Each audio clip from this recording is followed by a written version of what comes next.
Nagbabala si Senator Erwin Tulfo, nakakasuhan at ipaaaresto mga tol ang sino mang magtatangka na gumawa ng mga peking hearing sa Senado mga tol. Ang sabi niya pa nga doon, kwekwelyuhan niya. Ngayon mga tol, gusto ko lang makuha ang inyong reaksyon, ang inyong commentary. Okay? So wala tayong rito, kulay ng politika. Kumbaga labasan lang tayo ng opinion at reaksyon at mas maganda pag-usapan lang natin to. So mula rito sa 24 oras panoorin natin itong balita. I'm just a young nigga chillin' on it. First time I seen ice was a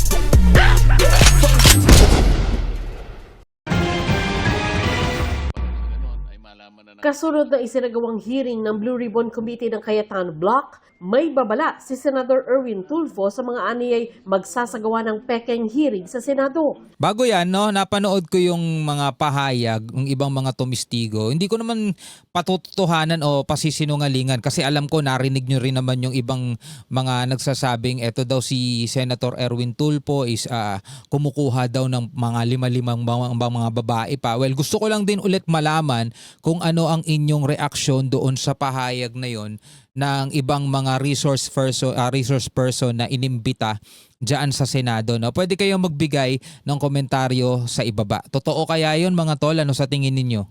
Si Tulfo ang itinalaga ng tinaguriang new majority na chairman ng Blue Ribbon Committee. Hindi na po ako papayag na maghihiring-hiringan kayo dyan. At I will have you arrested. I promise. Kahit na senador ka, kahit na sinasabi mong matanda ka na, ilang taong ka na sa Senado, try me.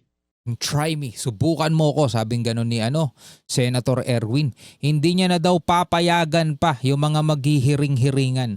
Siya daw ang legitimate na Blue Ribbon chairperson. Tama ba yung akin term? Magpahiring ka ng Blue Ribbon ulit. Magpahiring ka. I don't care kung dati kang Senate President, dati kang Speaker of the House, I don't give up. Si Cayetano ang kanyang sinasabihan dito. Talagang papahuli kita. Kung hindi papahuli, kung ayaw ng usa, bibit-biting kita, kwekwilyuhan kita, palalayasin kita dyan sa floor na yan. Bibit-biting kita, kwekwelyuhan kita pala. Pero meron lang akong tanong pakisagot mga tol. Di ba ang Senate President pa rin ngayon is si Alan Peter Cayetano? Kasi ang pagkakaalam ko, ito lang pagkakaalam ko lang, si Win Gatchalian, si Senator Gatchalian naman is acting Senate President. Nag-a-acting siyang Senate President kapag wala yung Senate President. So dito mga tol, lumalabas na si Cayetano pa rin ang Senate President at si Win Gatchalian naman ang acting Senate President na nagiging kumbaga nagkakaroon lang ng bisa kapag wala yung yung mismong actual na Senate President. Hindi ko alam kung tama ako pero paki-comment na lang diyan sa ibaba kung tama ba yung pagkakaintindi ko na si Cayetano pa rin ang totoong Senate President at si Win Gatchalian naman ang acting Senate President. Kasi ang pagkakasabi rito ni Senator Erwin Tulfo, wala daw siyang pakialam kung kahit dati ka pang Senate President. Sabi niya gano'n. Ito, balikan natin. Kaya kung dati kang Senate President, kung dati kang Senate President, dati kang Speaker of the House, I don't give up. Talagang papahuli kita. Kung hindi papahuli, kung ayaw ng usa, bibit-biting kita, kwekwilyuhan kita, palalayasin kita dyan sa... Hindi magsusuntukan sila nun. Sa tingin nyo ba, papayag yung iba na kwekwelyuhan sila, di ba? Kasi pare-pareho silang binoto ng taong bayan. Ulitin ko wala akong kinakampihan sa kanila. Gusto ko lang din ulit makuha yung inyong opinion at reaksyon. Floor na yan. Because I am the legitimate Blue Ribbon Chairman.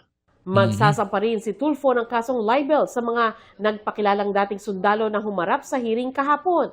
Dahil di niya totoo ang sinabi nilang dinalhan siya ng maletang may pera. Kakasuhan din ng ilan sa kanila ng libel ni Senador Tito Soto dahil kasinungalingan din aniya ang akusasyong dinalhan umano siya ng pera. Kabilang sa binutasan ni Soto ay ang aligasyong tinanggap ang pera ng kanyang executive assistant na aniyay 2015 pa pumanaw. Sa Lunes, magsasagawa ng hearing ang Blue Ribbon Committee ni Tulfo. Imbitado rin dito ang ilan sa mga dating Marines at iba pang inimbitahan ni Cayetano. We are inviting them. Pag hindi po sila sumunod, papaliwanagin po namin sila and then mag-i-issue po kami ng cite them for contempt. Grabe no, sobrang gulo ng politika rito sa Pilipinas. No, sobrang gulo. Ngayon may mga nababasa akong ko-comment. Sabi sa iyo hindi ka pwede maging neutral kailangan may papanigan ka. Well, ang terms naman ng pagiging neutral, ang ibig kong sabihin diyan, mga kapatid, no, mga kaibigan, mga kababayan, is wala akong pinapanigang kulay. Halimbawa, DDS, halimbawa loyalist, halimbawa pinklawan. So kahit alin diyan, kung halimbawa merong matino rito sa DDS, kampe ko dun. Kung merong matino rito sa loyalist, kampe ko dyan. Kung merong matino naman dito sa pinklawan, kampe ko dun. Nagigets ninyo? Ibig sabihin kasi pag yung iba, halimbawa dito sa DDS siya, diba? DDS to, meron siyang pinapanigan dito. Masasabi ba nating lahat ng nandiyan dyan is puro matitino, walang bahid? Diba? Kasi yung iba natatakpan na ng mga matitino. Yung ibang may loko-loko natatakpan ng mga matitino. So ayoko nung ganun. Gusto ko kung sino lang yung tama, kung sino lang yung sa tingin kong may ano yung sinasabi, may laman yung sinasabi o may punto yung sinasabi, dun lang ako. No? Dun lang ako. Halimbawa na lang, for example Senator Robin Padilla, isang magandang example. Kapag nagsasalita siya about sa West Philippine Sea, about sa China, hindi ako pabor sa kanya. Hindi ako pabor sa kanya.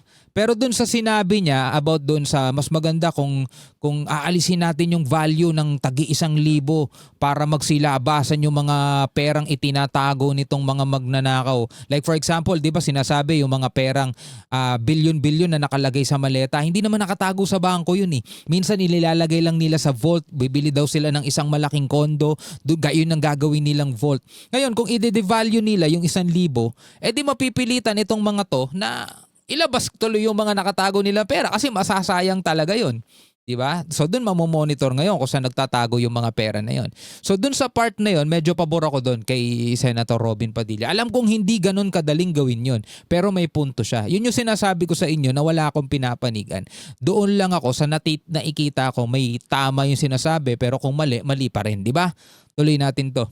And entonces po, yung aming po nga usaha, yung aming po mga pulis, pwede po namin i-order na hulihin po sila, dalhin sila dito sa Senado. Kung wala po silang valid reason. Hiningan namin ng Pero medyo may pagkamaangas yung sinabi rito ni Senator Erwin Tulfo. Pasensya na dun sa mga taga-suporta ni Senator Erwin Tulfo. Ito lang kasi Senator siya.